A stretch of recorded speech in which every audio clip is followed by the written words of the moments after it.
Okay, good old detachment. So we're going to talk about how to detach in relationships. I'm going to give you a kind of harsh truth, but it's exactly what you need to know if this is what you're struggling with. And I think a lot of people are struggling with this right now.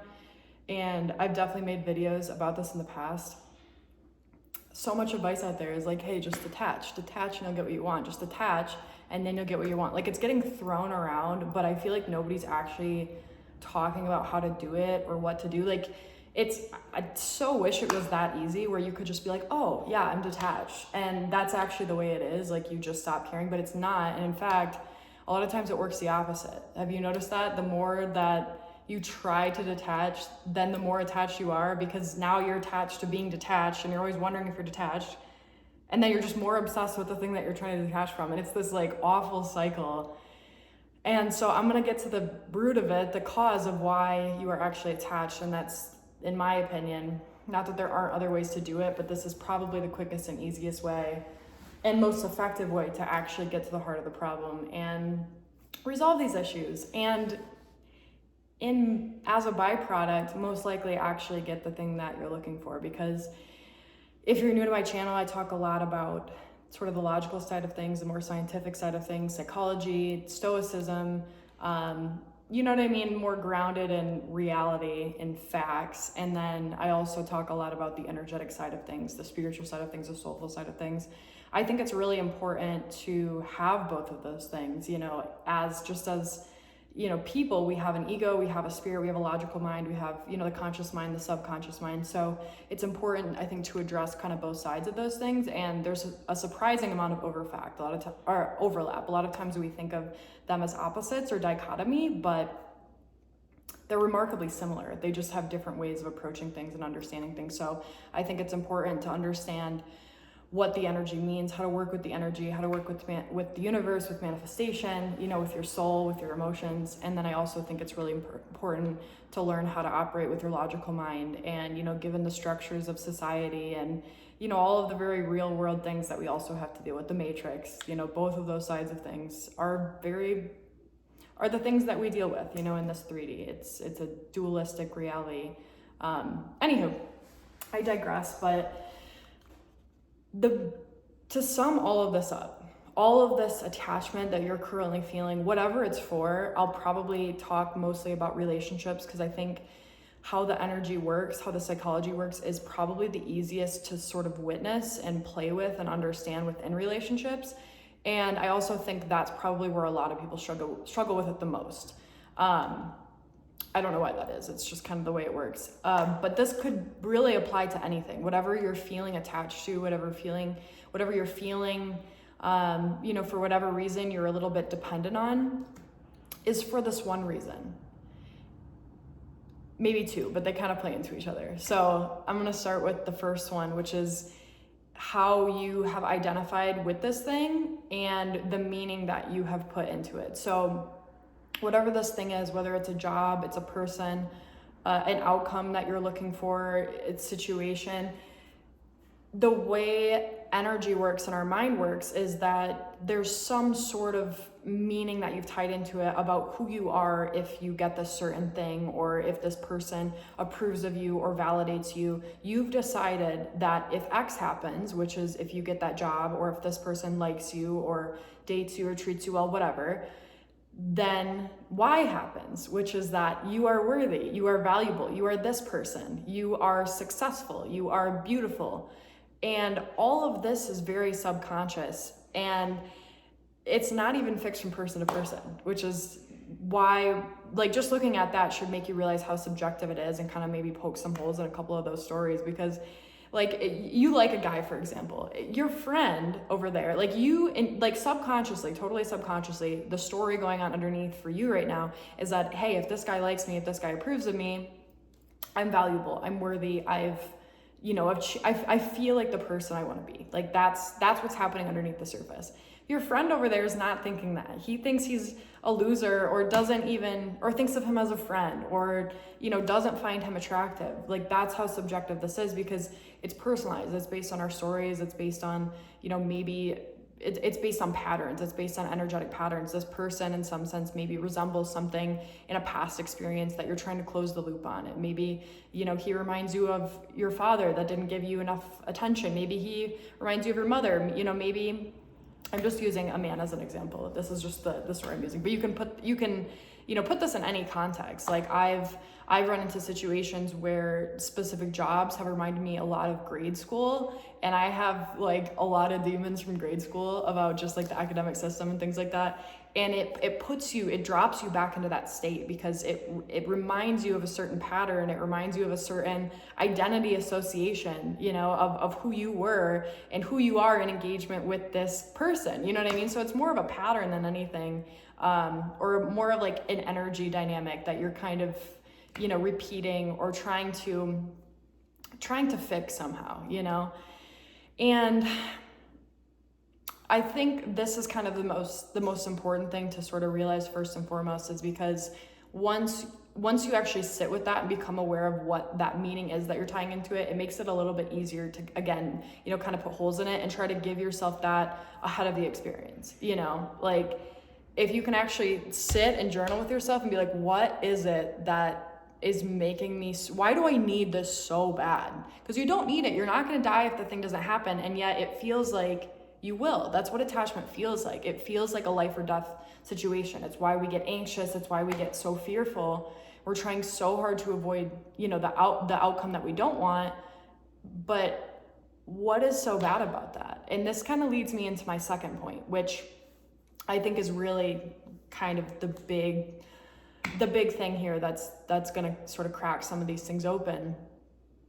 The only reason that you are attached to anything, the only reason that you are anxiously attached to people, that you are so fixed on a specific outcome, is because you are trying to avoid the emotions that come with the outcome that you don't want to happen. So whatever you are, I'm trying to figure out the best way to word this. If you are anxious about a certain situation or a certain person, Abraham Hicks always talks about how there's two ends of the stick ends of the stick to focus on, right? If you're familiar with their work at all, you can look at things in two ways. So if you want a certain relationship, for example, if you want a certain person, there's two energies you can be in. You can be focused on, I want this because of XYZ, focus on the positive, focus on why you want it, focus on why it's happening. It feels good. It feels like motion forward. It feels promising. And then there's the opposite end of the stick, which is the fearful side of things, which is, oh my gosh, I really hope that this doesn't turn out like this. Oh my gosh, I really hope that this happens because I don't want, it's the negative side of things, you know? And so, and that's an energy, there's a subtle energy difference there. So you really have to learn to like pay attention to that. Sometimes you think you're focusing on one end of the stick and you're actually focusing on the opposite. So it's not the topic or the thoughts that you're thinking, it's how your body's feeling. So if you're feeling fearful and anxious, you're focusing on this side of the stick. If you're feeling good, if you're feeling uplifted, if you're feeling, you know what I mean? Like light, playful, joyful, you're on this side of the stick. And the irony about that is this comes back to a Stoicism practice, which is negative visualization. And I say this very, very carefully, and I really want to get this point across properly because I very much believe in visualization. I believe, you know, that we do create our own reality. And we create what we visualize, we create what we experience in thought and mind and in energy and body, in our imaginative space. You know, we create that. We create it in imagination first, and then we create it in our reality. So use this tool carefully, but I do think that it's very, very valuable. And the only reason I say that is because, again, and even, you know, Neville Goddard talks about this, the feeling is the secret. It's less so about what you're seeing in your visualizations, and it's more so about what your body's feeling, because that's the language of the subconscious. It's the emotion, it's the feeling, it's the nervous system. So point being that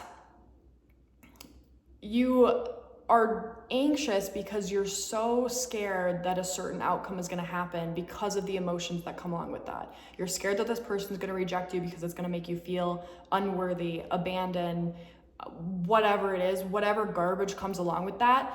That is the thing that you are trying to avoid. You are trying so hard to avoid it that you're obsessing about this thing and doing anything you can to micromanage and make this certain outcome happen. even if it's just worrying, just to avoid those emotions. That's it. And I made another video about this. I can link it below, which is called You Have to Mourn the Loss of the People You Want to Be With. And it's exactly that. It's that if you can't learn to detach, you are going to manifest the thing that you don't want. Because if you are attached, you are focusing on the thing that you don't want. You're anxious about it. You're avoiding these negative emotions. And so you're literally, that's the thing you're focusing on. That's the thing that's expanding. That's the energy that you're playing within. And so when I talk about negative visualization, the benefit of that is that, and what I mean by negative visualization is you literally sit and visualize the thing that you don't want to happen, the thing that you're scared of. And it's a stoic practice to help with detachment because it basically allows you to come to terms with those emotions. And I think the subtle difference here is that I've seen people talk about this before in manifestation, like, oh, don't negative visualize, like, what, you create your own reality, why would you do that? And I definitely agree with that, but that's why I come back to the point that it is your emotional state, and that's what you have to be paying attention to. So what I mean by that is, like, if you're visualizing the thing, the goal is to visualize the thing that you don't want to happen and be at peace with it and feel at peace with it and come to terms with it and process those things that you are avoiding, you know? And in doing that, in feeling the ease, in feeling the peace, in feeling the relaxation and feeling the surrender and feeling okay with the fact that this outcome that you don't want could happen. And if it does happen, these are the emotions that are gonna come up. There's healing that needs to be done there. There's work that needs to be done there, because that's the whole reason you're so obsessed with this outcome, is there's something that isn't being faced. There's something that needs to be addressed. And that's scary, but having been through this process so many times, and I'm sure you have too, even if you can't think of an exact moment, maybe you have been through this, it feels so much better to face it head on and to just feel that pain for a minute, because all it has to do is just come to the surface and process. You put yourself through so much more struggle resisting those feelings than you would if you would just like feel them and let them come through and let them process. And that's how you get your power back, is, you know, that's where all these different practices come from. The being willing to walk away, setting boundaries, all of it comes down to that, which is that you have to mourn the loss, or the loss of the person or the thing that you want, in order to get it, and in order to be in your power and feel at peace. You know, surrender to the fact that it could leave, it can walk away, it can cheat on you, the job can fire you, you could lose all your money today, you know, you could lose friendships, and none of this is permanent, you know, and we forget that, we cling on to things. And even in manifestation, there's sort of this tendency to try to control things, but the only way to actually manifest is to surrender. You know, it's just the irony of it. So when you do your negative visualization, the goal is to feel peace. You know, there might be a little bit of anxiety and tension for a minute, but keep feeling into that. Let whatever has to surface, because when those feelings pass, you will end up in a space of surrender and acceptance and being okay with the fact that this thing could happen, and that's okay. You're gonna survive. You're gonna be okay. You can hold yourself through those emotions because you already have in your visualizations. You've faced those things. You've moved through them, and once you go through that process, once you know you've done the time to kind of feel those things,